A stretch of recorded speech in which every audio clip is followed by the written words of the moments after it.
Doug. Maybe I should have told him what portal to go through, huh? I got like multiple computers open. Oh, I see. Cool. Is it the stream? Will it like pop on when Yeah, the next yeah, Zoom that's happens? me. Just say FanConXR on there. Oh, I see. Okay, cool. Give me a Oh, sec. okay. That's me streaming FanConXR. Oh, I see. That's your giant Zoom screen square.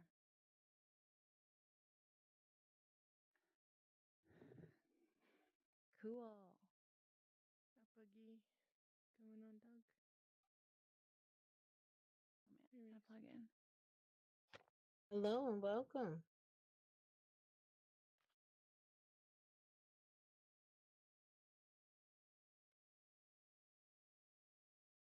Be right back. I gotta Welcome, plug my welcome, headset in. welcome. Hey, Christian, how you doing? Good, how are you? All right.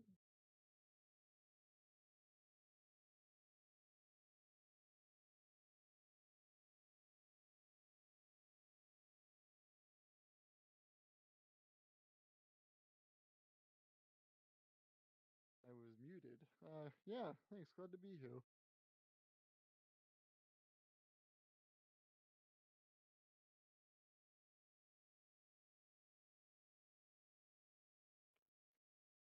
Chicken Devil. There's the comic. Continued AfterShock.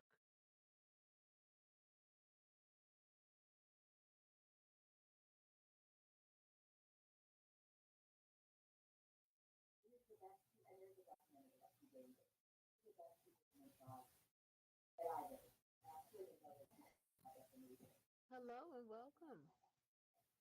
Feel free to look around. Starting shortly.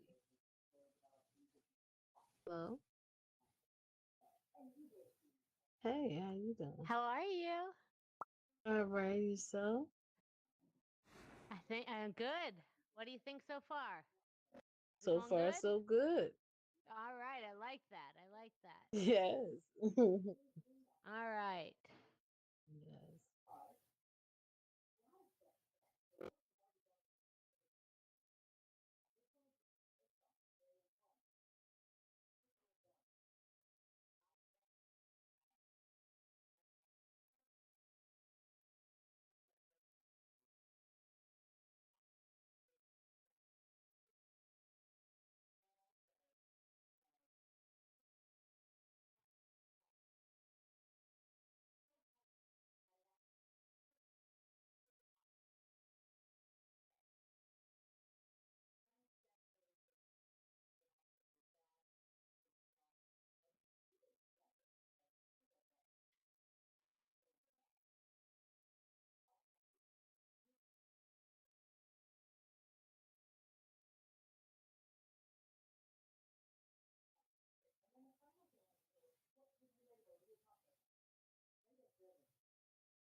Hello and welcome.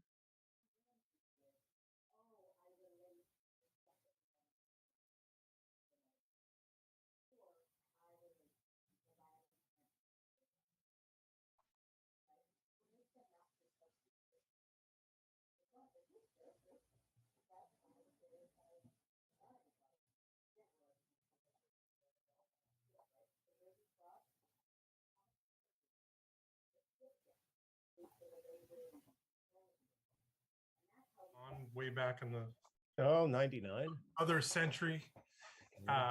Steve, love to see you. And Brian, I don't think we've met yet. I own Apple, and I'm one of the organizers here at FanCon, and I'm going to be here just helping out a little bit. Obviously, not moderating, but I might interject a few questions, especially from the VR audience.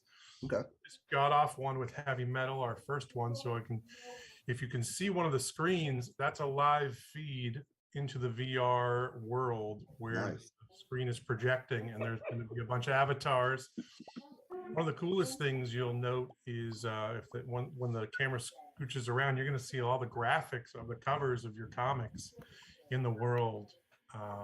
Cool. It's a lot of fun, so people can actually interact and walk up to your big comic covers and see your lovely faces and interact with you and listen and have some fun. So I'm going to throw it to Miss RuthAnn, who's the hostess with the mostest, and let's get this thing going. Fabulous. Well, everyone, thank you so much for joining us today for the AfterShock panel here at FanConXR. Let's introduce our panelists here. So we have some incredible writers and creatives in both the comic book industry, as well as novels, film, TV, you name it. So we have Brian Hawkins, who he has a new title with us called The Vineyard, and I am celebrating with a glass of wine for that. We have Brian Buccellato, who I'll be calling Booch throughout this panel, because just to make it a little simpler, who he is also acclaimed comic book writer, and he's been writing Chicken Devil and Chicken Devils Volume 2 for us here at AfterShock Comics. And he who probably doesn't need that much of an introduction, Garth Ennis, who you know him from The Boys, Preacher, everything. And for us here at AfterShock, he has told some pretty incredible war stories, as well as one of the darkest titles I have ever read in my life, which is A Walk Through Hell. And now he is back in action with us with a new iteration of Jimmy's Bastards, which is Jimmy's Little Bastards, starting out in October this month. So, gentlemen, on the course of FanConXR and AfterShock and myself, thank you so much for joining today. Pleasure. Thank you. Thank you. Great to be here. Yes, and right now you all have very interesting, very different dark titles coming out for this month, and I've had the pleasure of interviewing all three of you for AfterShock's Conversations, as well as Happy Hour. So for all those watching, if you want some even more deep dives into their careers and leading up to the different titles we'll be talking about today, make sure to check out the AfterShock YouTube channel. And so Brian Hawkins, now that the Vineyard is out and out in the world, I've been seeing a lot of amazing responses to your comic book that is all about, you know, a small family who just happens to sacrifice people to the wine god Dionysus to make sure that their wine is good. How does it feel to now have your comic book out there? Blessed by Dionysus, of course, but it feels good. It feels good. I'm enjoying it being out there, and the reception has been well. So it's a good warm feeling. Yes, absolutely. And Booch, since we last talked, now we have Chicken Devils on the way now, and we have some more announcements coming our way about this title. So make sure for people to follow that. How does it feel to have your guys back in action? And now you're working with a new artist for this next art, correct? Correct. Yes, Matea Monaco. He's pretty awesome. He's definitely drawing in the spirit that Hayden started with, but he's doing his own thing. And I'm just happy to be able to do multiple Chicken Devils. Yes, now we have multiple vigilantes wearing suits and taking revenge. Yes, they're behind him at the Cool. And Garth, since I last talked to you, now we can actually talk about Jimmy's Little Bastards. So we had a few volumes of Jimmy's Bastards at first about our he got himself in some trouble during the last thing. So tell us a little bit about Jimmy's Little Bastards, because now there's even more fun to be had with this tricksy spy who's getting around a little too often. Yeah, well, if I tell you that in London, Regent Street is right next to Bond Street, that should give you a clue about who Jimmy Regent actually is. Yeah. In Jimmy's Bastards, of course, Jimmy's offspring came to get him, and they got him in the worst possible way. And he ended up with, as he put it, a case of PTSD that would trigger a brontosaurus. Now, as the new series is called Jimmy's Little Bastards, you can probably tell which generation's coming after him now. Things get worse, far, far worse, and they get worse fast. Yeah, all three of you have been dealing with some pretty dark issues all across the board, whether it's very like supernatural, very real stuff. I mean, like Garth, your stuff with the war stories that you tell here at AfterShock, and then of course for Booch's story of slightly real, slightly not, of vigilantism and the mob, you know, what happens. For each of you, how are you able to balance like going into such dark places while still like keeping the audience and sometimes even making it a little funny? Brian, why don't you start off? It's really about the human condition, and the human experience is so uh not to be cliche, but vast, right? And so, we have all these fears and, all these tragic, dark times that we experience and we have to face or not face. But then again, you have these moments of levity and of enjoyment. And so there's always this give and take, this balance that exists. And I try to just write and create through that lens, I guess. So reflection of life. There we go. Yeah, absolutely. And that actually goes perfectly for Booch, because you've even mentioned how the lead character in Chicken Devil is very reflective of you, of just like, you're just a normal guy with a family. And then what if like all of a sudden you have to be the person to like take on an entire mob? So for you, is it kind of that same level of that's how you bring the levity to it while this is a very, very dark subject? Yeah, I mean, as far as darkness, I think, I guess I can't speak for all writers, but for me, because like I'm so square in my normal life, it's easy to access all the dark, crazy stuff in my writing or in any fiction, because I don't really have that in my life. I'm not a kill crazy revenge person, so it's easy for me to jump into the shoes of Mitch Moss and say, well, what would I do if the Russians killed my family? And I probably wouldn't do very well, which is why neither does he. So yeah. Yeah. And for Garth, I'm almost worried about your answer. This is multi-tier for you, so with all your stories here at AfterShock, as well as like a lot of people you from The Boys and Preacher and some really, really dark stuff. But like specifically when it comes to your war stories, that you're telling real stories. Like how are you able to keep the balance and make sure that don't get too lost, as a writer in these darker plot lines? I wish I had a more scientific answer for you here, but essentially I cross my fingers and hope for the best. The war stories in particular are based on real events, things that have happened to real people, and I do a great deal of research. And one of the things I've noticed is that even when people are talking about the darkest and ghastliest happenings, they rarely lose their sense of humor, or they rarely lose their ability to record humorous instances.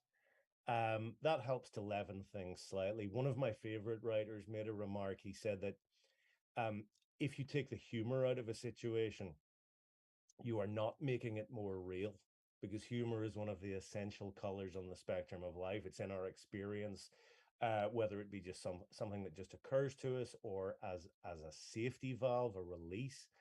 And so it goes when you're writing fiction. It's important to include that as well, because when things are at their worst, that's when sometimes people need a sense of humor to get them through. True. Absolutely. Yeah, absolutely. So for each of you, where was your Fan in your career of writing, when is your favorite moment of like you felt that very real thing of like writing in a character having that moment of levity and like, or just something that happened that made it quite humorous even in the darkest of times? So Brian, I'll start with you. I'm gonna exit real quick. Well, can't come in the to same be way. specific with the vineyard, which is a fairly dark story, there's one moment where the father, Didakai, he's a kid comes up and he picks up a bottle of wine, and for Didakai, the kid touching the wine is a big deal. For the kid, who's in the winery with his mom, is nothing. So he says, like, you don't know or understand the glory, put it down. And the kid is like, okay, weirdo. And it's this one moment where where you have two different generations, but you have two different perspectives crossing, and there's some slight humor in that, because it's all about how you perceive the world. Perception rules reality. And so for the father, it's you're this big thing that you're doing. For the kid, it's, I'm picking up a bottle of wine, who cares? And that's how kids are, and that's how teens are. So Yeah, absolutely. And for Booch, I feel like there's a lot of comparisons to like Breaking Bad and that kind of thing when it comes to Chicken Devils. So like there's obviously a lot of times where it just gets so ridiculous. For you, was there a part that you're just like, oh, nailed it, it's perfect? I mean, I tried to have every issue end on kind of like a what the hell type of moment. So like I kind of pride myself in that. Anybody have a question? Okay, perfect. You know, Yeah. so whether Right. it's, you know, Okay, somebody sounds good. slipping Thank you. at Just gym let me know how floor I and can accidentally help. blowing their brains out, Oh, or good. You're gonna be right here? after you've Perfect. committed, I'll be you here. know, I'm not going finally anywhere. figured out how to commit some revenge because the Russian mob killed your family, and then you come home and it turns out your family's not dead. Like, to me, like that probably was the moment where I was like, yeah, I think, you know, I've reached that sort of level of absurdity and weirdness that I was striving for. Yeah, absolutely. I remember when I put down the comic book after I read that part. I was like, are you, oh my God, like here we go again. And Garth, I don't even know where to start for you. I mean, you don't even have to stick to your AfterShock comics side of this, because there's just a lot that you've done. So, but for you, whether it's Jimmy's Bastards or anything, where's that, they're just that moment that you're like, I nailed it, hit that moment of levity in this very dark tale. Well, the war story that's finished from AfterShock, The Lion and the Eagle, which is about a British special forces raid into Japanese territory in Burma. Now it's a it's a matter of fact that they brought a great many mules with them to help them carry material through the jungle, and it's also fact that the mules' vocal cords were severed. So that they couldn't make noise in the jungle and alert the Japanese. And what I added to that, because I needed some sort of running joke to go through this incredibly grim and dark story of Apocalypse Now style jungle slaughter, was I had the commanding officer ask, without really thinking about it, whether the mules were silent because they'd been crossbred with other mules that had lost their voices. Just a stupid thing that someone would say without actually thinking about it, because he's really thinking about something else. And from then on, everyone makes fun of him for it, from his own senior officers to his equals, to the lowliest private soldier. Everyone is talking about the great silent mule that flies through the sky and that somehow rendered an entire herd of them silent. And I find that to be like quite a good little running gag for the story. At one point, I think his second in command says, "I'm just waiting for the Japanese to start shouting it at you."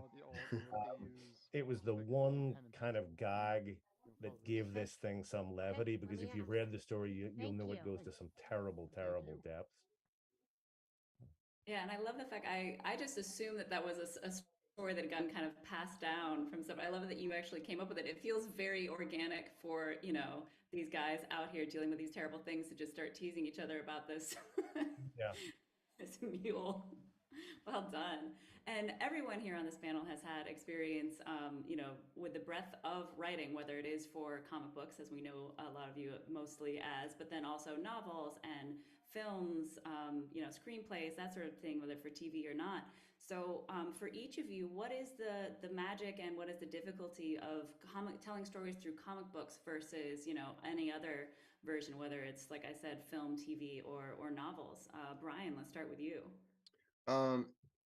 I'm big on pacing and making sure that that the story is told at the right speed, that that each moment has each moment has its moment in the right place. And in addition to that, just making sure that the narrative structure, because, you know, I go into it as like, you know, there's a lot of things happening at once where you're telling a story, but you're also communicating with your collaborator, with the artist. And so multiple things are happening at once, from direction, but also allowing there to be room for creativity to actually telling the story and making sure that that story flows the right way.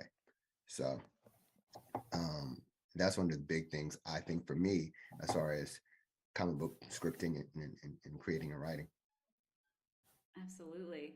And Booch, I know you've been traveling a lot over this last year since you have some stuff that's being picked up for film and TV outside of AfterShock and whatnot. So what has it been like for you kind of going back and forth from film TV writing and then back to comic book writing? What has been the good parts and the bad parts for you?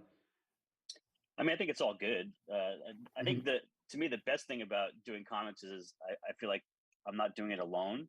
You know, whether you write a screenplay or write a novel, like, you know, you're basically writing it alone, and then people are judging it, and if you're lucky, it gets made, right? But in comics, like, you have a partner, and so, like, along the way, you see all this amazing these amazing results. Like, you throw some words on a piece of paper, metaphorical paper, digital paper, whatever, and then, you know, X amount of days or weeks later, like, this full color art is coming back at you, and usually it blows my mind every single time I get new pages. So to me, it's just the idea that I'm a part of something rather than I'm trying to create something for other people to get into. It's just the idea that, you know, we're doing this together. Yeah, absolutely. And Garth, I posed this question to you when we talked at C2E2 back in 2021, but I don't think that video clip actually made it out. So I'd love for everybody here to hear about your thoughts on when it comes to being able to tell stories via comic books versus, you know, film and TV and all that. The further down this road I go, I honestly find there's such a fantastic purity and immediacy to comic books that almost all other media seem to lack. Certainly the ones I have experience of. A friend of mine who's a screenwriter says that he finds himself constantly playing a game with various producers and directors and actors, which he calls "Guess What's in My Head," where they're not quite sure what they want, and they're not exactly certain what they want him to turn his own idea into, but they give him a few sort of weird, fumbling, vague ideas, and he's supposed to figure it out, and he's supposed to spend a lot of his time working out from that exactly what he's supposed to write. And that to me seems to be the experience of many people working in film and TV, where there are multiple sources of interference again and again, layer upon layer of questions and ideas, other people with ideas that you really wish would just go away. Comics have that. In comics, for me, what I write goes on the page. It's just me and the artist. And I'm able to say exactly what I want to say, for better, for worse. Now, you could argue, I suppose, that if the method that is used in film and TV resulted in all movies and all TV shows being brilliant, then it would be worthwhile. But they're not, so you can't. I don't know that our method is really any worse than theirs. I can understand people perhaps not necessarily wanting to commit the kind of money that required for a movie or TV show budget to one guy's idea, one guy's script, one guy's iteration of his idea. But at the same time, we don't seem to have any lower success rate creatively or commercially than they do. So maybe it's something worth for them to think about. Well said. Wow. Yeah, absolutely. I was going to see Brian and Booch, did you have anything to add? Because there's a lot of like, yep. Good point. Did you want to add anything? Like an amen. That's all I have to throw. Yeah. Yeah, the term that came to mind was the note behind the note. So you very often have to play detective and try to understand or get in the mind of a person who has way less information, understanding of the thing that you created, and find out what it is they're having a problem with and why. And sometimes it's just, I wish it was different, which is not a note at all. It's just a wish. It's nice to want things. It's nice to wish for things, you know. All right, well, it seems that Ryan has a question from an audience member. So Ryan, shoot. This is the fun part where we break the fourth wall, guys, where someone in virtual reality as an avatar is asking you a question. All right. So JJN Creator, that's the name, JJN Creator wants to know basically a lot about your preferences of working with your collaborators, the artists.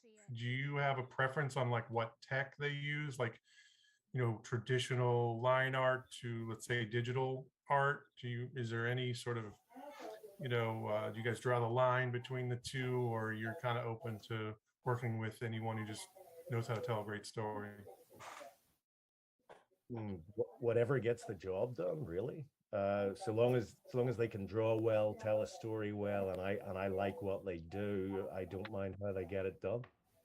Yeah, I would agree. I mean, I stay in my lane. Like, it's about the final product. So, if you use, glue and popsicle sticks to get there, that's on you, Yeah, same here. It's their process, it's their craft, and that's all a part of collaborating. So, Well, Booch, you should do some comics with David Mack. I think he uses a lot of glue and popsicle Right. in his art. Done a lot Fair of enough. Yeah, and I have to give props to AfterShock. It seems like they really do match the artist to the story that you guys are telling just beautifully. And I don't know if you guys want to kind of expound more on that. Like Brian, the person you're working with, just the way they do the colors and the horror scenes, it's just been amazing. So if you want to tell a little bit more about that. Absolutely. Sammy, Jason, Taylor, they have been just amazing. They're bringing the story to life. Sammy Cavella, like, I remember getting the layouts, and like normally when I get layouts and I'm going through it, there's a script on one side and you have the art in front of you, but it was just intuitive where I didn't open up the iPad to look at the script. I looked at the art and I read the art, and his storytelling ability is just completely amazing. It was magical to me. And Jason, the atmosphere, and Taylor, those final touches, and like, I mean, I was just looking at a proof of issue 4 today, and it's just what he does with the lettering, and with accentuating the sounds, like the gutturals and etc. It's just art is just so it's subjective, but at the same time it's just so beautiful. And AfterShock really just nailed it on this for me. So Yeah, humbled to be a part of that team. Yeah. And for you, Booch, so this is actually an interesting question to pose for you, since you have a switch-in artist continuing your story. And I know it was Hayden Sherman who did the first volume with you, correct? And it's just this very fun, very chaotic, and you just feel this stress almost going through. And so for you, how has it been like tonality for you, moving from in the same storyline, using the same characters, and moving forward with a different artist? I mean, I think I'm always shocked when I get art. Usually, and it's usually positive. So that's I've been pretty fortunate. I think he sort of captured the world, which I just came up just now, the term grounded absurdity. That's really what the book is, right? Like, it's really, I took a grounded family and I put them in an absurd situation and like absurd results. So it's like, it's got elements of like Fargo or Barry. But how do you draw that, And so a guy like Hayden, like his paneling is so creative, and both Hayden and Matea, they color their own art. So like they have a full concept of what they're trying to put together with like bright colors and sort of expressions. I do a lot of gags in the book, and so like for me, I think it's like it's like casting, right? If you cast the right actor, you're going to get a great performance. So like I don't really take any credit for it. It's just you cast and they bring something a lot of times unexpected and better than what was ever that was in your head. I think the only thing I added to the whole process is I wanted primary color backgrounds for volume 1 of the covers. That was it. And from that, like, I'm just amazed at what they put together. Volume 2 is secondary colors, which is why you see the green right there. But yeah, they're both killing it. I couldn't be happier. Yeah, awesome. And I'm watching the VR kind of go through for Garth, a lot of your titles here with AfterShock Comics. And you've worked with, several different artists, like obviously across your entire career, but even here at AfterShock. Has there ever been like a very specific panel or very specific scene that you are still just like that perfect. That was exactly how I wanted it, or maybe even like more than you expected? I know. Well, when I when I consider the stuff I've done for AfterShock, I mean, some very different artists: Russ Braun, Keith Burns, PJ Holden, Goran Suzuki. What they have in common, I think, is that they're all really good storytellers. What I think of as nuts and bolts comic artists, the guys who can tell the story. They're very good at acting, by which I mean catching facial expressions and so on. Oh, thank God. Um, I'm so glad. I'm so really, thrilled. Hopefully really, they you're go and talking tell about all of their you're talking about guys friends who and bring them I over. hesitate to say old-fashioned, but there is perhaps a less experimental quality to their work, and that's what that's something I find myself coming back to again and again. I like a lot of more perhaps experimental comic book styles. I love the work of Bill Sienkiewicz, but when it comes to people, I love reading it. But when it comes to people actually drawing my scripts, I do find myself going back to those more nuts and bolts guys. As to scenes that work particularly well, I thought PJ Holden did a very nice job on The Lion and the Eagle. I thought he hit all the emotional beats. There is one sequence, I won't give it away, but towards the end of the story, where the commanding officers had to make the worst decision imaginable in consultation with his chief medical officer. And thought you could do it on Zoom. the results are pretty awful, but you then cut from the guys making the decision to the guys who are going to have to carry out the orders, and PJ handles that transition in very fine style. One of the guys said, "Oh, Absolutely. I get it. Yeah, very intense Like, moment next time there. I do this, I want to And as I mentioned before, I've had the pleasure of interviewing you each for AfterShock, and usually we always ask, like, what was the first thing that inspired you to, start on your road of being a creator and writing? But what I would like to know now is what keeps you going? So what keeps sparking you to continue on with such different stories and continuing on with not only comic books, but just as a writer in general? So I'm sorry, Brian, I always like throw it right to you first, but what are your thoughts? No problem at all. I think it's, I'm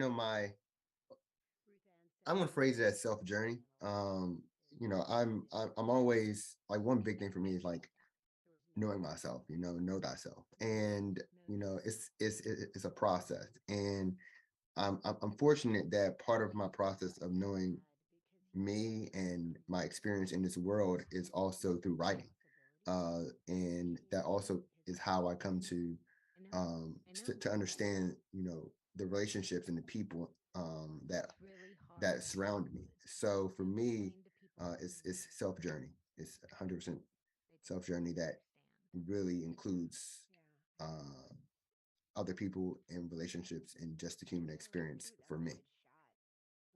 Absolutely, and that's wonderful, because I can see how that can always bring you new ideas and new, inspiration, since we're always growing and changing in life and the people in your lives and whatnot. Booch, how do you feel about that? Like, what is your kind of way that you keep going and keep coming up with these incredible ideas? Yeah, I mean, it's not as earnest and heartfelt. It's has more to do with just I can't shut off my brain, and so I guess I get accused of being inside my own head too much, or my head up my own ass, if you're mad at me. But the ideas just they happen like that. I critically look at things, and they give me ideas, and I'm very, very, very, very fortunate that I have avenues to put them out into the world. I love writing. I love creating, and I can't see a world where I wouldn't be doing that. So I don't really have much of a choice. It's just kind of who I am. I mean, yeah, everybody in the creative field is a little crazy in some way, so I'm glad you're able to funnel that. I know who I am. Yeah, exactly. Yeah. There you go. And for you, Garth, I mean, you've had, everybody knows you from everything from all these very dark tales and like some of your AfterShock titles, but you are just always coming up with these new and very different stories. So for you, what keeps you going? What keeps sparking these inspirations for you? So sometimes you bounce off other stories. Like earlier on, I made it clear that the origin of Jimmy's Bastards is a pretty obvious one. That's just looking at a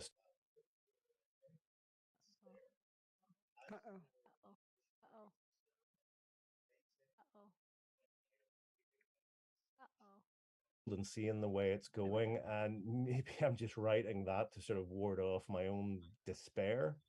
As for war stories and so on, they tend to come from my own reading, my own research, from reading personal accounts and history books and so on, and seeing that, what I've called before, that absolute knife edge of human experience, and finding yourself thinking, they did that to other people, really? And of course they did. And I find myself driven to write about those things in a way that I think if I couldn't, I'd find enormously frustrating. So I have to, in a way. Yeah, absolutely. And actually, speaking of A Walk Through Hell, one of the things I absolutely love that you did in that title is you really incorporated a lot that was going on socially in the world, and using even like tweets being said and like all this other like posts and comments and that sort of thing. So bringing in the technology that we're so inundated with. I mean, here we are doing a virtual convention as we speak. So for all of you, where have you found that you can kind of integrate the technologies that are happening in it? You know, obviously we're still dealing with a very pen and paper type of 2D storytelling when it comes to comic books. But for you, for all of you, how have you found to bring in the technology of the world and how much the world is changing within the comic book venue? That's a good question. But I won't put it on you, Brian, at first. I feel bad. I'm always like, I'm still hey, thinking too. Thank you. Yeah. Can you see it happening? Like, Yeah, absolutely. So I'll let you guys, whoever wants to answer first, or if you have any thoughts about it. Well, for me, it's not so much a question of using it as commentary upon it. You mentioned A Walk Through Hell with the use of Twitter. I personally believe, and this is where the commentary comes in, that people have overestimated the use of social media. The political left in particular, seems to have mistaken the moral high ground on social media for actual political power. And I think that so long as they continue to do that, they're in trouble. Now, that's something I've touched on in a couple of things and in a couple of new things of mine that will be coming up in the months and over the year to come. But again, that's more commentary upon it rather than utilization of it as a tool, I suppose.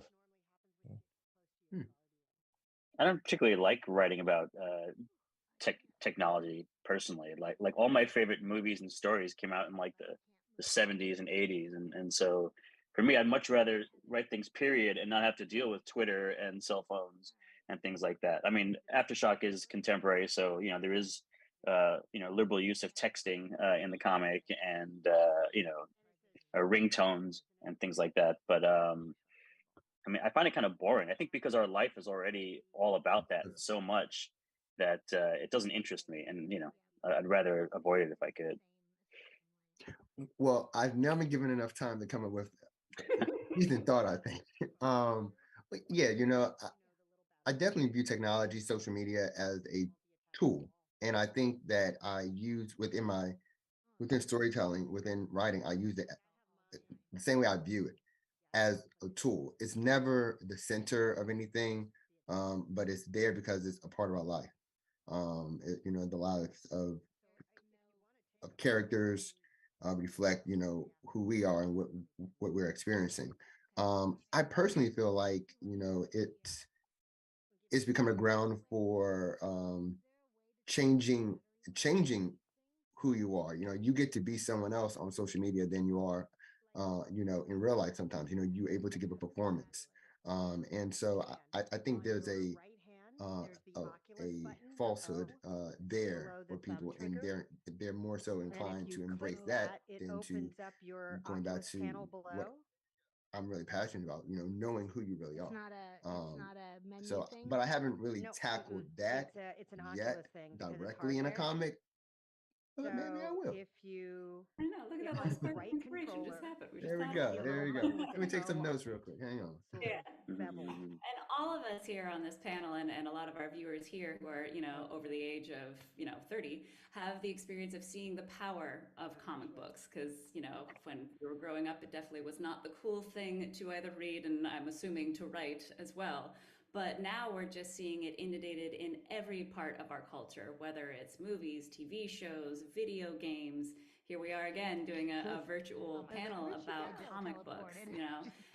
For you guys, what do you find that the power of comic books is and them lasting throughout all this time of technology? Since there are a lot of people out there who still think that comic books are on their way out, but I'm still seeing a huge growth, especially since the pandemic, of everybody wanting to have something physical in their hands, since we've gotten so used to being on our computer. So for each of you, where is the power in storytelling still through comic books versus any other venue? At the very top, it'll say you have 90% on your headset. I'll jump in first this time. There we go. Make it different. I'll jump in first. Not really. So like we process data through images, and I feel like the one thing that that's so comic books as being visual literature, really plays into how our mind works and who we are. And so I think as the world has become more and more fast to TV to now tablets and et cetera, phones, I think that we've evolved, and the comic book medium, as far as being a visual literature, hits right on who we are, but it also has gotten to the place where as a culture, as a society, we've grown to want that more, and which I think is why there's this big boom of reading graphic novels and reading comics and pulling them off the page to be other forms of media. So we're right on the curve, the huge curve. There we go. Absolutely. Bruce, did you want to add to that? Yeah, I mean, I think part of it is just that outside of the U.S., comic books, graphic novels, and manga, it's all viewed very differently than here. I think the superheroes have been the gift and the curse for American comics, because I think for many generations of people, they thought that's all that there was. And I don't know if there's a boom yet in comics, but I think it's sustained.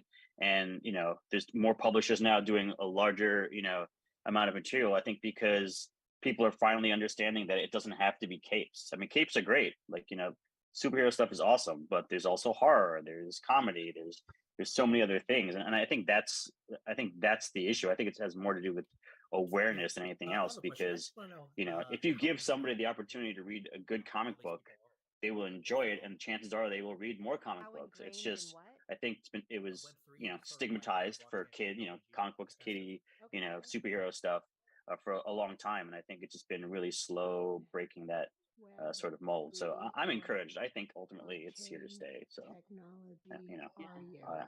I remain optimistic.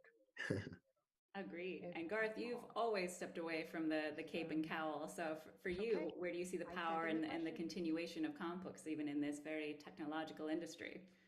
I would go back to what I said earlier about the immediacy of producing comics. In practical terms, if you look at just the war stories I've written, I've been able to write stories about most of the major conflicts of the 20th century, First and Second World Wars, Korea, Vietnam, Spanish Civil War, the Yom Kippur War, Northern Ireland. Now, if I was a filmmaker, say, I would have been able to get budgets to make just a fraction of those stories. I might have, in the 20 plus years that I've been writing war stories and comics, I might have been able to make films about one or two of those things at the most, because I think war movies still have a sort of a niche quality about them. I can't think of many major big budget war movies in the last 20 years. You could probably count them on the fingers of two hands. And that's multiple directors and casts working. So what it would be like for one writer like me trying to do it. But as it is, I've written several dozen war stories, moving right throughout the last century and all over the world, and I couldn't do that anywhere else but comics, and that's just the war stories too. Yeah, absolutely. Yeah, that's an excellent point, because for all those out there who have been in the film industry at all know just how much it costs to do any of this type of thing. And Ryan, it's interesting. I was actually just going to ask you the same question, since Ryan, for those who don't know, is the owner of Golden Apple Comics, which is one of the top comic books retailers in Los Angeles. So I was going to pose the same question to you, but you also have a question from a fan. So whichever you want to answer first. Yeah, I don't want to steal any thunder here, speculate on anything. I wanted to stick to the script here, RuthAnn. I got a job to do. I'm relaying messages from the people out there in the world. It was just more of a question on technology. Matt, I'm only getting his name as Matt, actually wants to know about you guys, if you're ingrained in any of the Web3 or blockchain technologies, like, all the boom that's happening, and if that's anything of interest to you guys, or you're just dead set on writing comic books and keeping in the traditional medium. I don't know enough about it personally. I mean, yeah, I barely know what those things are. So. There you go. I've had it explained to me, and I still don't know that much about it. I know that there are a lot of creatives out there who don't like the sound of NFT because of the environmental impact. But I also know there's some sort of event happening in Web3 that's going to sort of undermine that case, so that it won't be such a big impact. As far as the technology, I have no idea. And I think it's like anything. It feels like one of those things where a few people are going to make a lot of money, and then everyone else is going to be chasing and end up not making a lot of money. Yeah. This is definitely a don't shoot the messenger. How dare you ask that? NFTs, NFTs. Frank Miller put out an NFT, and I think it sold for like, over $500,000 or something crazy like that. So I mean, there is. If I was Frank Miller, sure. Work. We were just curious if you guys are, wanting to dabble in that. I don't have any plans, and I'm not really interested. I don't want to say that. I just want to stick. Well, I like what Bruce said. He said, stay in my lane. So I'm completely fine with staying in my lane. Yeah, me too. Yeah. All right, well, I have a follow-up question on that then. This is coming from this guy. It's more of a, probably starting with Garth, just for obvious reasons. You've been very successful having, obviously Preacher and The Boys being adapted for TV. Boys going into season 4. Congratulations, by the way. Thank you. Jack Quaid comes in all the time. He's a lovely guy. He is. Can't say enough about him and the show. Is there an AfterShock book that you've done that you'd love to see adapted as well? And then a sort of follow-up to that is, do you now write things knowing that it has a better chance than most to get adapted, and you want to make sure that it's adaptable? I guess that's a good point. I will remind you, Garth, we have not announced. Right. Yeah, you can tease, but don't. Well, I'd certainly like to see any of my AfterShock books adapted, and actually that feeds into the second half of your question, which is that it's not so much a case of writing stuff thinking that it will be adapted. It's writing everything knowing that someone's at least going to take a look. Because does anybody else have a 10, question? 15, maybe 20 years, Hollywood has been looking at everything. Anybody else have a question? No, it doesn't change what I write. I have my I think if you hand look up. at the If war anybody has a stories in question, come particular, find and me. you imagine anyone trying to get a budget to make one of those into a movie or a TV show, realize that they'd have a pretty difficult job of it. And I'm way ahead of you there, and I know that they're unlikely to, but it doesn't stop me writing them because I love them. And so it goes for perhaps the more commercial stuff, like A Walk Through Hell or like Jimmy's Bastards. Yes, I know people are looking at it, and yes, I know that there's a possibility that it one day might be adapted, but it doesn't change Did you have a question? the way I the way I go about doing it, You're which in muted, I can't turn hear feeds you. back to what I was saying earlier about the difficulties people have, I can't hear you. what screenwriters have when they're coming up with ways to write anything, but in this case to adapt things. They're going to have to go through a long and I hellish think you might still be process. muted. So in a Do I have way, everyone it muted? doesn't No. really matter how we as comic book writers approach writing our books at all, because the thing, there's a good chance the thing is going to have to go through multiple No, it doesn't show iterations that you're muted. anyway. And I'm content to let some other poor bastard deal with that, to be quite frank. You So can no, message it doesn't me the change. It doesn't question. change what I do or how I do it. Oh, I can hear I you. mean, most Perfect. creators, you know, see them differently anyway. They make comics to make comics, and if they get adapted, great. That's icing on the cake. That's a whole different audience that can see their, you know, Ooh, your that's a good work. But question. you write it for the true, you know, fan comics. That's it in a nutshell. Yeah. What about Booch or Brian? You know, anything you wrote for AfterShock you would love to see? Do I you mean, feel obviously, about the book you know, less bans of a catalog across the than Garth, country, but and have you know, you been are those hit by aspirations of any yours, of or you're like, fuck that, I Okay, just that's a write. good question. I don't need No. that. I don't need that check. I'm good. No, well, I think everyone needs that check. I think is the first answer. But Yep. I mean, I personally think cinematically, you know, whether it's television, film, like my brain always goes there because I love them, and so I think to some degree I write that way. I think you'd have to be foolish to write with any expectation of anything ever getting made. I think it's you know, there's so much money involved, and you know it's a business that doesn't care much about the creativity and cares about making money. So like there's so many reasons for them to say no that you just I think you have to be a fool to write with that expectation. But if something you know comes about, then that's amazing. Like I've optioned things, and you know I've gotten to write things that were not made. I've also optioned a book that someone else wrote, a pilot that I hated, and you know that has not been made as well.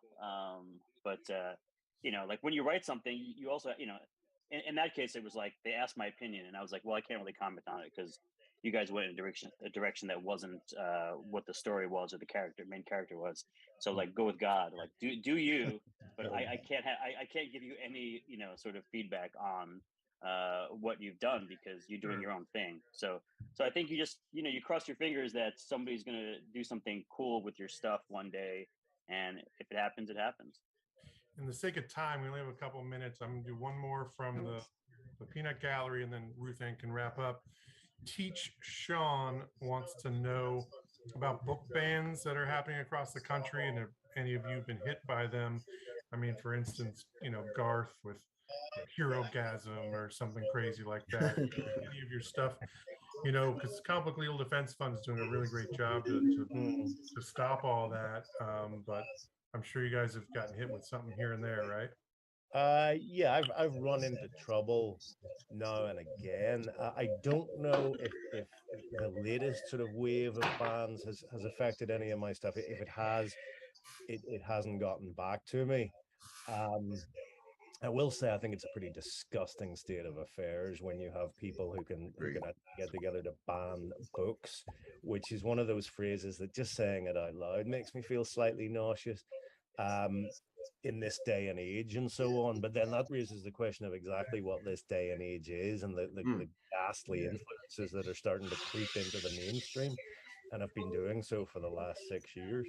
You can probably guess the rest of this particular rant. Yeah. All right, back to you, RuthAnn. Yeah, absolutely. Well, it's been such a pleasure to have everybody here. And for all those watching, everybody's books that we've been discussing are available in comic book shops. And the new ones that are going to be available very soon. So we have Chicken Devils Volume 2, which going to be the issue 1 is going to be available in just a couple weeks on October 12th, as well as The Vineyard issue 3. Excited to see how that continues, Brian, and that will be in shops on October 19th as well. And Jimmy's Little Bastards, we already have the first issue out for everybody in comic book shops.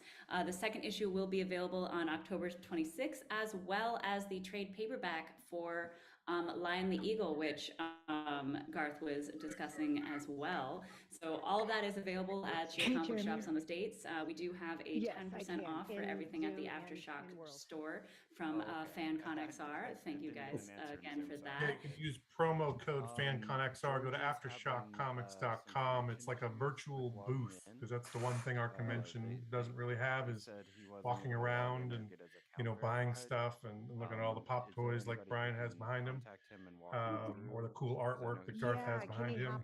But you can go to AfterShock.com or any of the publisher websites and get a discount using FanConXR. And man, do we really appreciate you guys taking time out of your busy schedules, writing all these amazing books. And RuthAnn from around the world, I think you're in Italy drinking amazing wine. We're all jealous. Definitely jealous. Have a glass for me. Thank you guys for joining us. Maybe next time we'll do it as little avatar people, but for now, this has been fantastic and spectacular to have you a part of the first ever FanCon XR. So thanks so much. Keep writing books. We're going to keep selling them and promoting them. Awesome. Thank you so much. Thank you. Yep. Cheers. Bye, everyone. Bye.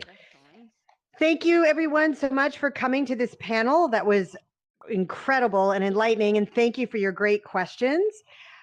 You're welcome to stay here, or you can go back to our lobby, the Fan